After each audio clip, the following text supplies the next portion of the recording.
Government is the problem. The American dream is dead. There is not a liberal America. Make America And a conservative America. great again. There is the United States of America. I solemnly swear that I will faithfully execute the office of President of the United States. Ask not what your country can do for you. So help me God. Ask what you can do for your country. Congratulations, Mr. President.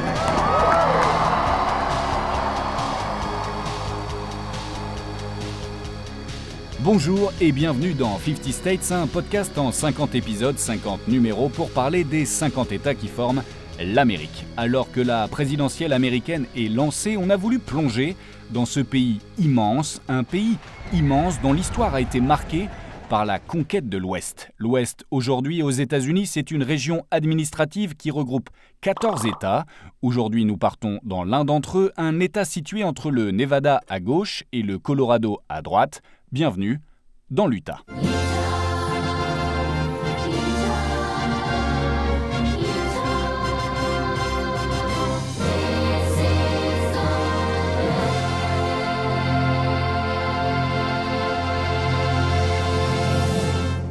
L'Utah, c'est 3 200 000 habitants, une capitale, Salt Lake City, et 5 parcs nationaux connus sous le nom des Mighty Five. Picture this, your next trip, Utah. 5 national parks, the Mighty Five. 5 iconic parks, one epic experience. Plan your trip at visitutah.com. Utah, ça vient de l'amérindien Ute, qui veut dire peuple des montagnes. D'ailleurs, si vous aimez le ski, il paraît que la meilleure neige du monde, la meilleure poudreuse, se trouve ici. En tout cas, sur les plaques d'immatriculation des voitures de cet État, il est inscrit en lettres capitales l'affirmation suivante: The greatest snow on earth.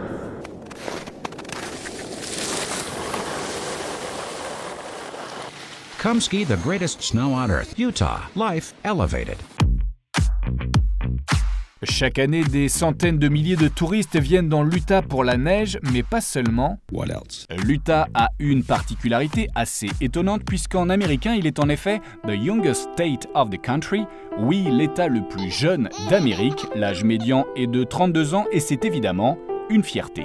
Did you know that Utah has the youngest population of any U.S. state? The median age in Utah is about 30 years old, which is a whopping 8 years younger than the national median average. Politiquement, l'Utah est un État qui joue la carte de la stabilité depuis 1968, soit sur les 14 dernières élections présidentielles. L'Utah a toujours voté républicain avec, à chaque fois, un écart important. We do have another state to call right now. The state of Utah is going to go to Donald Trump. Again, not much of a surprise right there. Donald Trump is going to win the state of Utah. Mais avant de parler politique et élections présidentielles, on va d'abord s'intéresser à une légende américaine. You know who this is? This is a legend. Dans la vie, c'est une forme d'injustice, d'accord, mais c'est comme ça. Il y a des mecs moches, des mecs moyens, des mecs pas trop mal, des mecs beaux, des mecs très beaux. Et puis il y a celui qui est tout en haut de l'affiche, le GOAT, Robert Redford. Robert Redford, the man himself. Yeah. He's still oh so charming and charismatic. Robert Redford. Thank you. Une belle gueule, un sacré sourire, la définition même du charisme. Robert Redford, le sex symbole ultime du 7e art, mais ne vous faites pas de film, passez votre chemin car le cœur de Robert est déjà pris. Cela fait plus de 60 ans en effet que Robert a eu un crush, une love story qui continue encore aujourd'hui avec notre État américain, l'Utah. I guess I knew this was where I wanted to put a stake in the ground.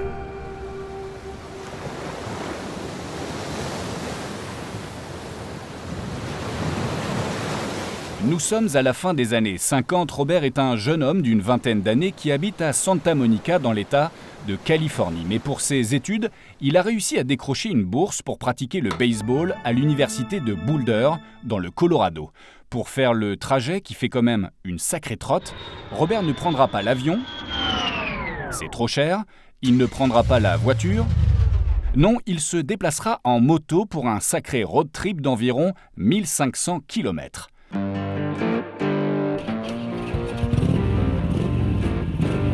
Robert Redford monte donc sur sa Yamaha DT 250 et commence à avaler les kilomètres. Il quitte la Californie, se retrouve dans le Nevada, continue tout droit, il roule, mais avant d'arriver dans le Colorado, il faut encore traverser un État, l'Utah.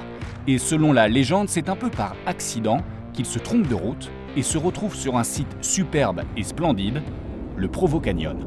And I'd taken a side road and come up through this canyon, which is called Provo Canyon, where everything is kind of very tight, narrow, and confined. And then suddenly the landscape just opened up, and I saw this majestic view of a giant mountain. Robert Redford arrête sa moto, pose le pied à terre, enlève ses lunettes de soleil et se décroche la mâchoire. On appelle ça un coup de foudre. It's magnificent.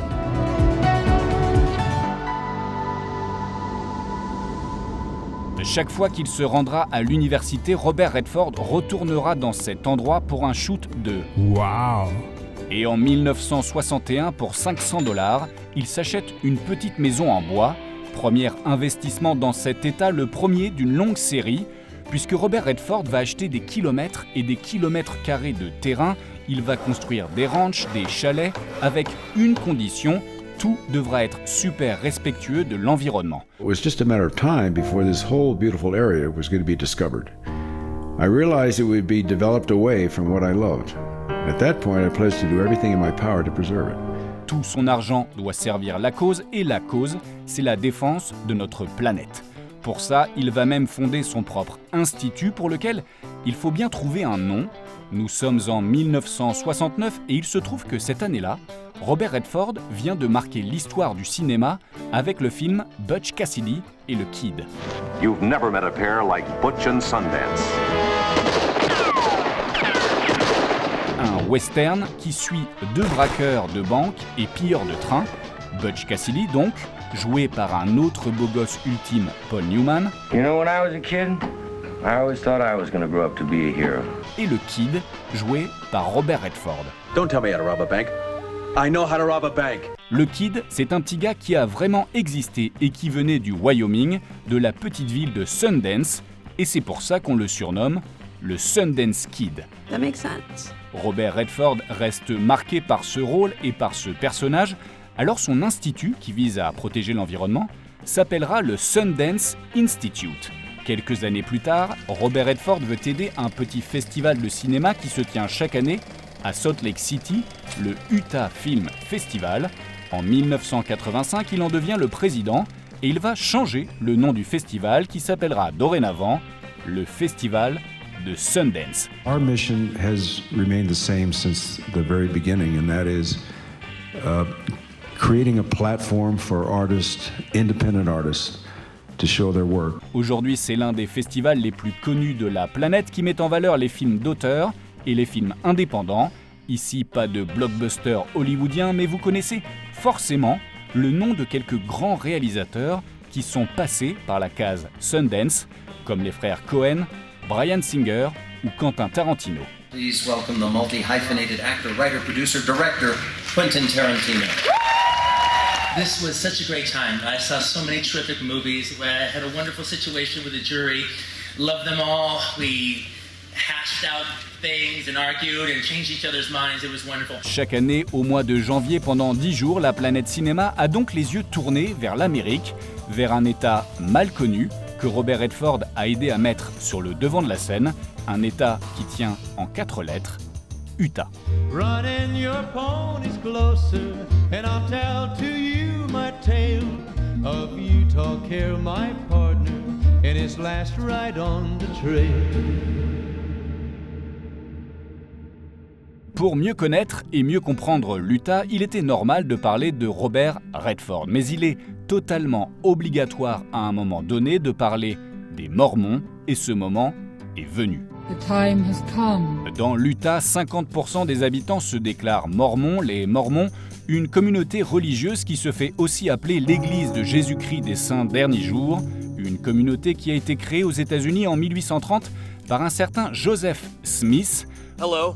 Au départ, ça se passe pas super bien avec les autres religions, alors les Mormons ont dû pas mal crapahuter pour finir par s'installer dans la vallée du Grand Lac Salé où les Mormons vont construire une grande ville, la ville du lac Salé, Salt Lake City, qui est aujourd'hui la capitale de l'Utah, une capitale qu'un homme connaît bien, c'est l'ancien ambassadeur de France aux États-Unis, Gérard Haro, qui a accepté de venir s'installer au micro de 50 States, et on lui dit « Thank you very much ». Bonjour 50 States, je suis Gérard Haro et j'ai été ambassadeur de France aux États-Unis. Et aujourd'hui, on va parler de l'État de l'Utah. Monsieur l'ambassadeur, il y a donc ceux qui parlent des Mormons, comme nous, et puis il y a ceux qui connaissent les Mormons, comme vous, parce que l'Église des Mormons vous a carrément invité. Totalement, l'Église mormone invite l'ambassadeur et le traite d'ailleurs fort dignement, avec vraiment grande limousine, immense chambre et marque de respect. Votre Excellence. Votre Excellence, marque de respect que personnellement je comprends et qui devrait être plus répandue. Donc on fait une conférence à l'université des Mormons, Brigham Young, où je fais quasiment vraiment un incident parce que j'allais parler avant même qu'un étudiant lance la prière. Parce que là, évidemment... Vous vous êtes fait rappeler à l'ordre. Oh, je me suis fait rappeler à l'ordre, mais avec gentillesse, naturellement. Puis j'ai été invité par un des anciens, parce l'église est dirigée par 7 anciens, sans alcool, il faut bien dire. Mais là aussi, il ne faut jamais caricaturer, parce que vous avez cet aspect assez étrange, cette église assez étrange, mais en même temps, la capitale, c'est Salt Lake City. Eh bien, Salt Lake City a comme maire une lesbienne. Vous voyez, donc, ça prouve que l'Église mormone, qui est très anti-gay, ne peut pas tout. Et alors, dernier point, parce que pour les Français, c'est intéressant, c'est que nous avons un accord, la France, avec l'État de l'Utah. Nous envoyons dans l'État de l'Utah, chaque année, quelques instituteurs français, tout pris en charge, et très bien pris en charge par l'État de l'Utah, telle sorte qu'ils forment des jeunes mormons à la langue française, afin qu'ensuite ils puissent faire leurs 2 ans de mission, parce que tout garçon doit faire 2 ans de mission en France, pour nous convertir au mormonisme. Donc au moment où on parle, là, il y a en France des Mormons venus de l'Utah qui essayent de convertir certains d'entre nous. Naturellement. Et donc ces jeunes, ces enfants, donc de nouveau, l'ambassadeur de France et la reine d'Angleterre, donc je suis allé visiter les écoles françaises, donc j'ai eu droit à des petits anges blonds, parce qu'ils sont tous blonds, il faut bien dire, les Mormons, qui m'a récité Le Corbeau et le Renard, et je l'ai félicité. Et nos instituteurs, vous imaginez, des instituteurs français là, étaient très heureux, il faut bien dire, très heureux de l'aventure quand même, de vivre comme ça pendant 2 ans, de vivre dans l'Utah. Alors je voudrais qu'on revienne sur la religion des Mormons. Comment est-ce qu'elle est perçue aux États-Unis ? Parce qu'il y a des Mormons dans l'Utah, mais un peu que dans l'Utah. Et dans le reste du pays, on connaît les Mormons, mais on en pense quoi ? Les États-Unis sont un pays profondément religieux. Et ça, nous, les Européens, on est quasiment la première, finalement, civilisation agnostique de l'histoire de l'humanité. Aujourd'hui, les 18-35 ans, la majorité des 18-35 ans en France n'a pas de religion. Aux États-Unis, c'est l'inverse. Le pays a été créé quand même, il faut bien dire, en grande partie pour fuir la persécution religieuse. Et donc, ça a été, d'abord, c'est la diversité religieuse, et puis c'est aussi, il faut bien dire, une foi profonde. 1/3 des Américains va chaque dimanche au temple, à l'église, à la synagogue. En France, c'est 4%. Dans le reste de l'Europe, c'est à peu près la même chose. Donc la religion compte. Et donc vis-à-vis des Mormons, les Américains ont un mélange de... C'est quand même étrange, ils disent c'est quand même étrange, mais c'est une religion, et c'est des gens qui travaillent, c'est des gens qui sont honnêtes, et donc ils font partie de la famille. Ils font partie de la famille, voilà, de la grande famille américaine.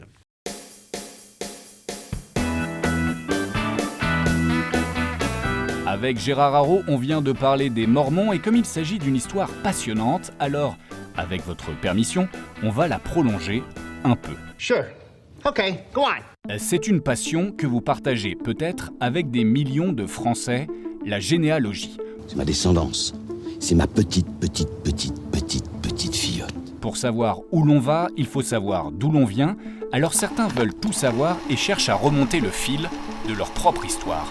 Connaître ses ancêtres, savoir qui était son arrière-grand-père, son arrière-grand-mère, ses arrière-arrière-grands-parents et aller encore plus loin, toujours plus loin, le plus loin possible.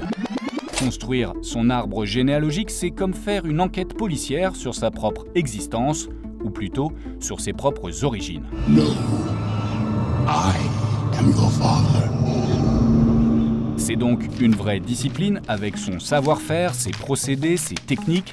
Et comme dans toute discipline, Il y a ceux qui sont pas mauvais, ceux qui sont très bons, et puis il y a les superstars, les MVP. Et il se trouve qu'en termes de généalogie, les MVP, ce sont les Mormons. Billions of historical family history records are now available to the public after the Church of Jesus Christ of Latter-day Saints finished digitizing 2.4 million rolls of microfilm. We want everybody to know their ancestors and to figure out, why they're there. Les Mormons se sont en effet fixé un objectif, retracer l'arbre généalogique de toute l'humanité. That's gotta be a tough job. En 1894, déjà, les Mormons créent la Société généalogique de l'Utah. Au départ, ils entassent quelques dizaines de documents dans une bibliothèque de la ville, mais rapidement, voilà qu'ils se retrouvent avec des milliers, et puis des centaines de milliers, et puis des millions de documents.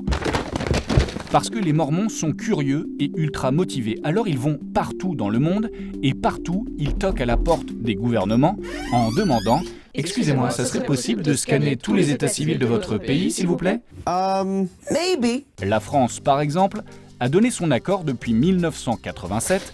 Les missionnaires mormons peuvent donc aller fouiller dans les registres des états civils, et c'est pareil dans d'autres pays, ce qui fait un nombre de documents hallucinant. Sure it is. Problème, les Mormons n'ont pas d'endroit pour les stocker, alors ils vont en créer un, chez eux, dans l'Utah, à côté de Salt Lake City. Ils vont construire une chambre forte qui peut résister à des tirs de missiles. Les travaux commencent en 1965 dans une montagne de granit à 210 mètres de profondeur. Les portes blindées pèsent 15 tonnes, bref, c'est un endroit plutôt safe et qui abrite donc 3,5 milliards d'images sur microfilm. Pour faire plus moderne, les Mormons ont aussi lancé leur site internet Family Search, qui est devenu la référence mondiale en termes de généalogie. Have you ever wondered about your ancestors and what their lives were like? Well, finding out is now easier than ever. Family Search helps people discover their ancestors online at familysearch.org. Pour mener à fond son projet, vous vous en doutez, les Mormons ont besoin d'argent et ça tombe bien, puisqu'ils en ont beaucoup. I'm so rich. Pour une raison simple, quand on est Mormon, on doit verser 10% de ses revenus à l'Église et ça fait tout de suite pas mal de billets. Ensuite, l'Église reçoit des dons, beaucoup de dons, et après elle place son argent. Dans l'Utah, les Mormons sont l'un des plus grands propriétaires terriens. Ils ont ouvert des centres commerciaux, un parc à thème et surtout, les Mormons seraient à la tête d'un empire financier et immobilier d'environ 100 milliards de dollars. How much did you say? Avec ça, forcément, ils peuvent tout savoir de votre généalogie. Everything.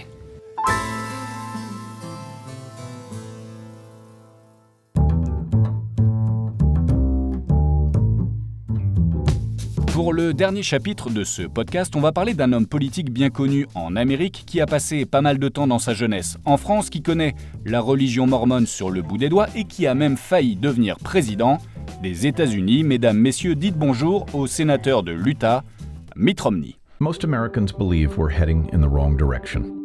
Higher deficits, chronic unemployment. Some can't live up to their promises. Others find a way. I'm Mitt Romney and I approve this message. Mitt Romney est un homme politique avec une longue carrière derrière lui. Si son nom vous dit quelque chose, c'est tout à fait normal, puisque, souvenez-vous, en 2012, c'est lui qui a affronté Barack Obama pour la présidentielle américaine. Whether you held an Obama sign or a Romney sign, you made your voice heard. I just spoke with Governor Romney and I congratulated him and Paul Ryan on a hard-fought campaign. Après sa défaite, Mitt Romney va disparaître de la scène politique avant de faire son grand retour dans un État qu'il aime passionnément, l'Utah.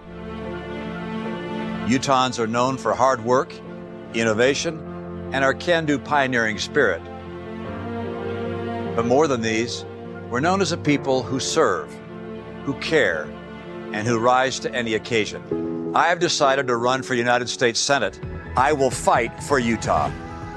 Mitt Romney devient sénateur de l'Utah, un État où, on l'a dit, les Mormons sont partout, et ça tombe bien, puisque Mitt est lui-même mormon et comme tous les mormons, il a effectué son travail de missionnaire pendant près de 2 ans.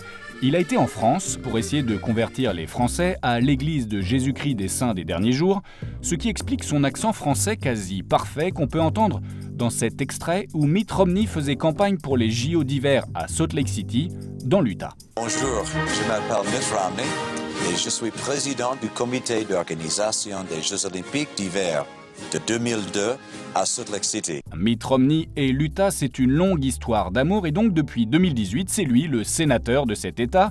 Mitt est populaire, Mitt aurait pu se représenter au mois de novembre, mais Mitt a 77 ans, 1 an de moins que Donald Trump, 4 ans de moins que Joe Biden, sauf que, contrairement à ces deux messieurs, Mitt Romney, lui, a pris une décision en 2024, il va laisser la place. I've spent my last 25 years in public service of one kind or another. At the end of another term, I'd be in my mid-80s.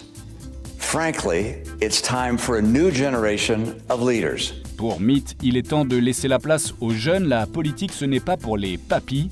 Un gros taquet envoyé à la fois à Joe Biden, mais aussi au patron de son camp, Donald Trump. Un homme que Mitt Romney n'a jamais vraiment apprécié. Quand Donald Trump fut président, Mitt fit même partie de ces républicains qui ont voté pour sa destitution. Today, Senator Mitt Romney, once the Republican presidential nominee, stood as his party's lone voice against President Trump. Mr. Romney, guilty. Voting with Democrats in favor of convicting the president of abuse of power. Donald Trump, évidemment, n'a pas franchement apprécié Trump qui, à l'époque, s'était bien moqué de Mitt quand Mitt avait perdu face à Barack Obama. Mitt is a failed candidate. He failed. I wasn't happy about it, I'll be honest, because I am not a fan of Barack Obama, and that was a race that I backed Mitt Romney. He was begging for my endorsement. I could have said, Mitt, drop to your knees. He would have dropped to his knees. He was begging. Les choses sont claires, les deux hommes se détestent et sans surprise, depuis plusieurs mois, Mitt Romney le répète sur les plateaux télé, même s'il trouve que Trump a fait de bonnes choses pour l'économie américaine. Trump, sur la scène internationale, c'est n'importe quoi, alors il ne votera jamais pour lui. Would you vote for Donald Trump? No, absolutely not. Pour les élections du mois de novembre, Joe Biden pourrait donc compter sur le vote surprise d'une figure du Parti républicain. Mais quoi qu'il arrive, il ne suffira pas de remporter l'Utah pour gagner la Maison-Blanche. Les États-Unis, c'est 50 États que vous pourrez bientôt découvrir dans un nouveau numéro de 50 States.